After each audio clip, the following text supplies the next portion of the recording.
Welcome back everyone. We have got the Skyline up here. As you can see, it's absolutely filthy.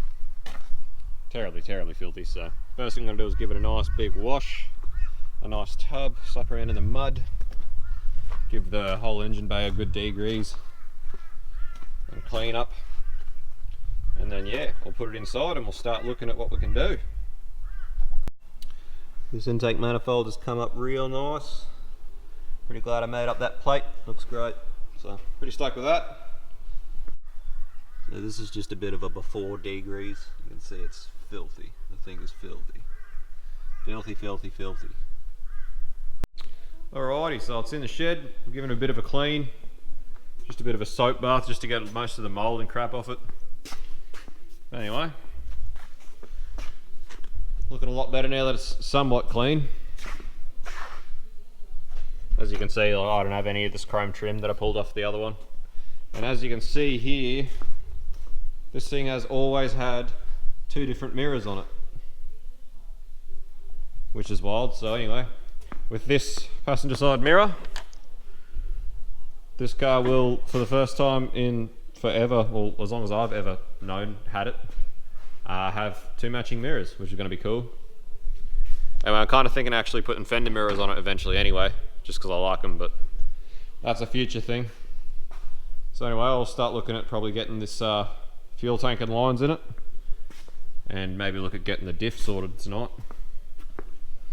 We'll get it up and have a look. Alrighty, so I have confirmed that Series 1 Rio is the same as Series 3. Series 3 bar goes on fine, looks good. So that's a win. I didn't know that, now I do. I'm sure a lot of people probably already knew that. So first task is to get this EH diff out. Now Luke has sort of just tack welded it and tie wired it to the traction arms, which that's all that's holding in there. So I think the easiest way to do it is going to be just unbolt them, because I've got new traction arms on my new diff anyway with good bushes. So I'll just unbolt them from this diff. That way the whole diff can come out. I can work on getting my traction arms off that diff, and I can do all that out of the car, out of the way, which I think will be the way to go. So that's what I'm going to do. Let's see how that goes.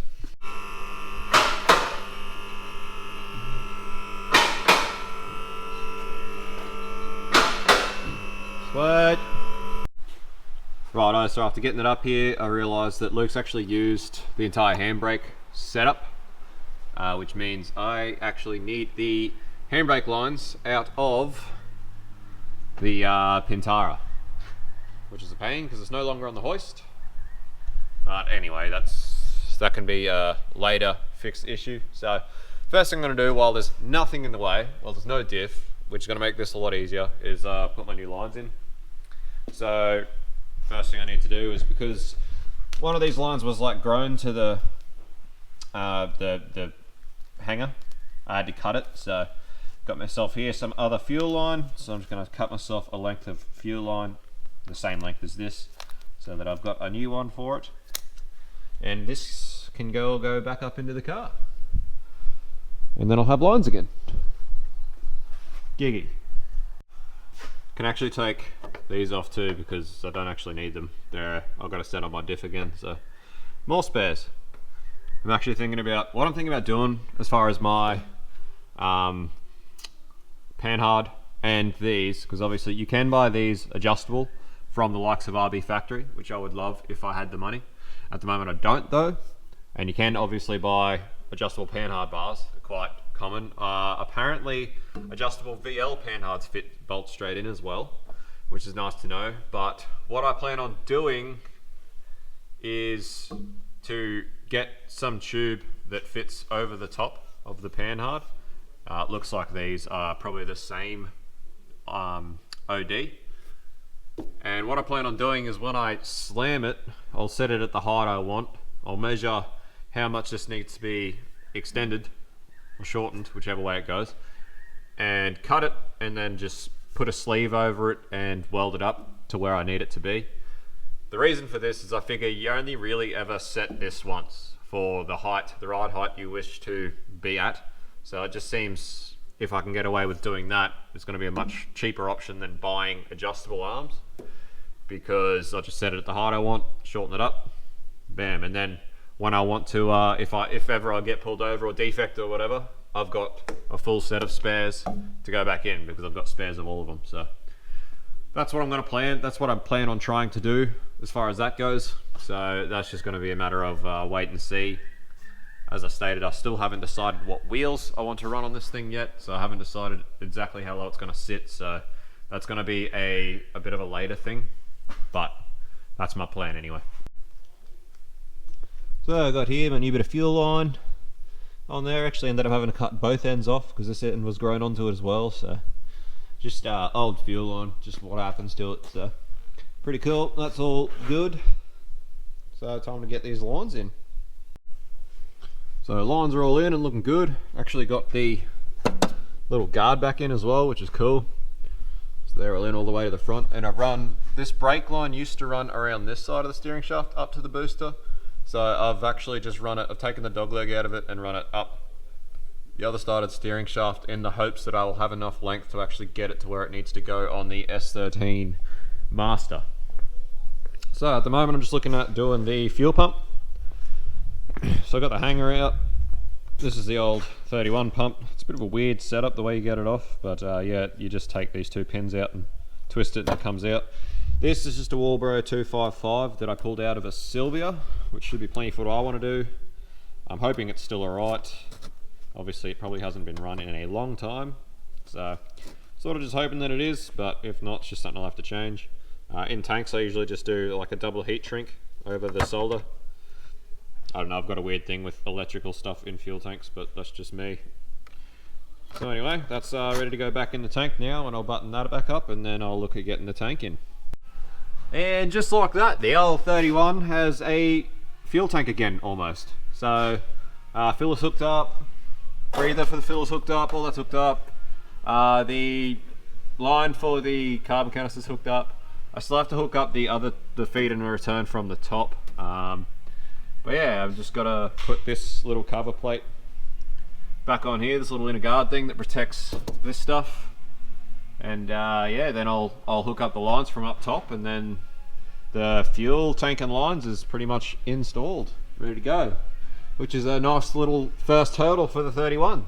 So that's pretty cool. Alrighty, what an absolute prick of a job. For anyone doing this, I would recommend while the tank's out, just absolutely just cut like all of this out so you can get at it, get at these barbs, because it's such a prick to get them on. But anyhow, that just plugged straight into my plug on my 31, which is awesome because that's exactly what I meant to happen. So that's now got my Walbro 255 in it, tank's in, lines are hooked up, the filler's in, so that's all done. That's pretty good, so pretty happy with that. So yeah, I'm hoping that I've got enough length in that rear brake line there to get it to where it needs to be on the Sylvia Master. I might look at that tonight as well. But yeah, nice to be started on it, nice to be, you know, having it actually come along, getting some progress, and nice for it to be somewhat clean. So that's cool. I've got to get the diff in tomorrow as well so I can move it around, because I can't leave it here while I go on the shut. So that will be tomorrow morning's job for sure, but I might have a look at that when I get back up. Alright, this little thing is so damn heavy. What a pain.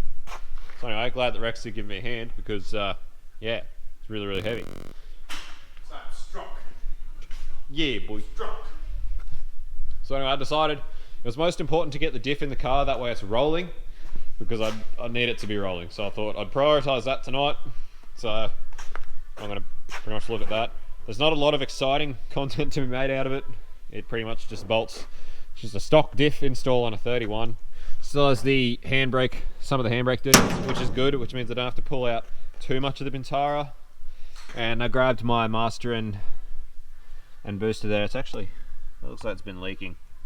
Oh dear, that doesn't look too good. I didn't see that before. I might have to grab my other one.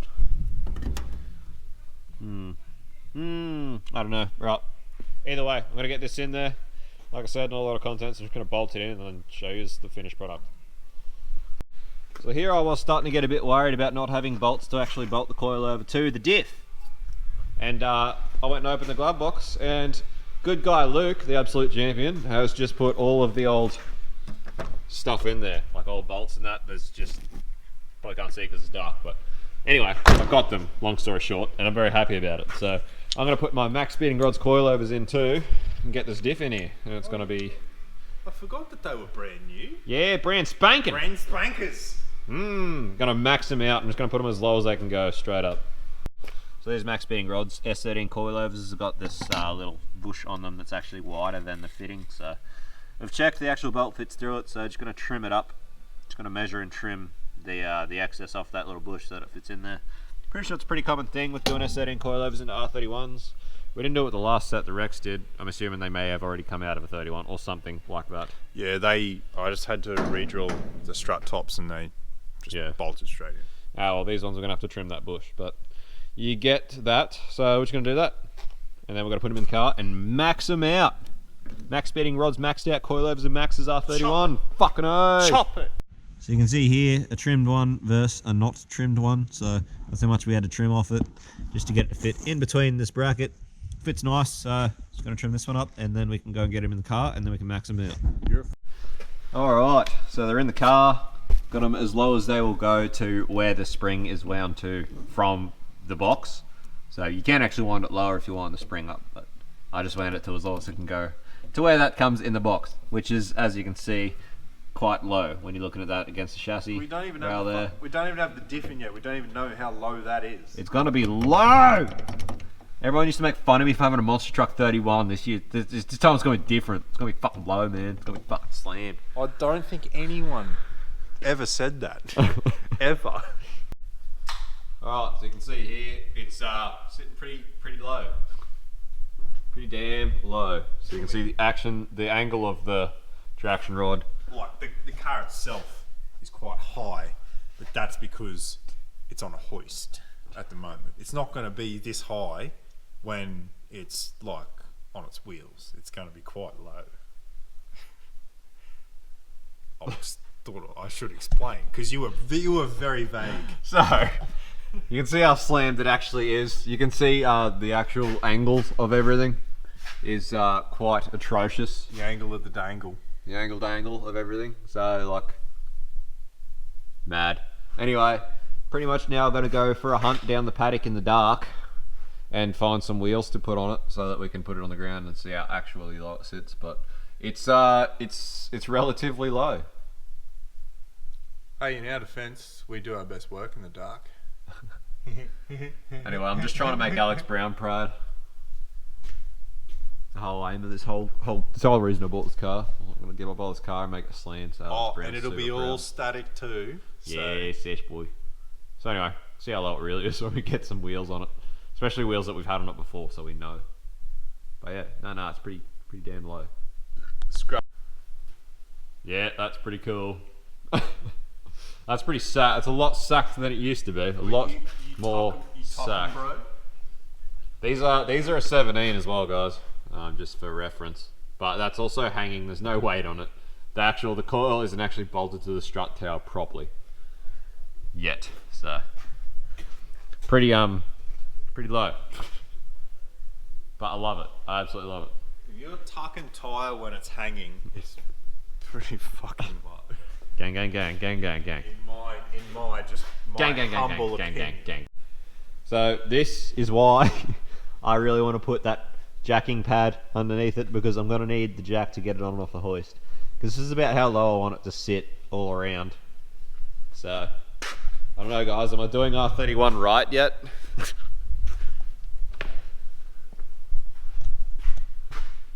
Yeah, sacked. That's sick. Well, we don't even know if that's how low it's going to sit because it's still on the hoist. Yeah, the hoist is down. The hoist is on the ground. The wheel's still not touching the ground yet.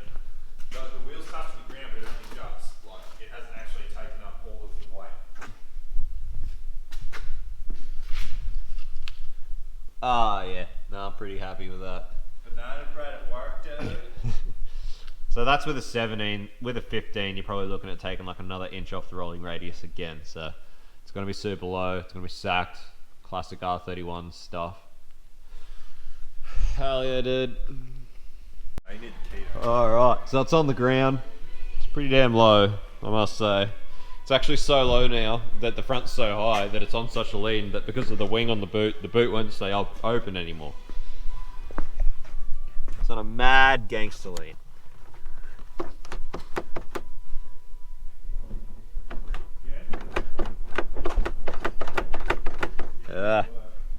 Stupid latch. It's been sticky for a while. Alright, hang on. Move your damn hand. Sticky leech. Sticky leech. So yeah, the boot won't stay open anymore. Because it's on so much of a gangster lean. It was literally staying open before. So that hoist pad is actually off the ground at the front. That's why I just haven't bothered. But I got the back off the ground, and that's how much of a gangster lean it's on.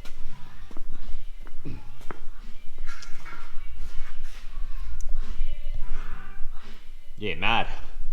But anyway, I can't actually put the tow bar jack pad on because you need like full through bolts that go through where the bumper is in the rear, like Rio area, which this Skyline doesn't have. So I'm gonna have to wander down to the Pintara and get them tomorrow. I'm gonna do that in the daylight. I don't really feel like doing it tonight, so that's gonna be tonight's effort. But it still has fuel tank, fuel lines, brake line, diff is installed, coilovers on the rear installed, sacked. So it's been some good progress.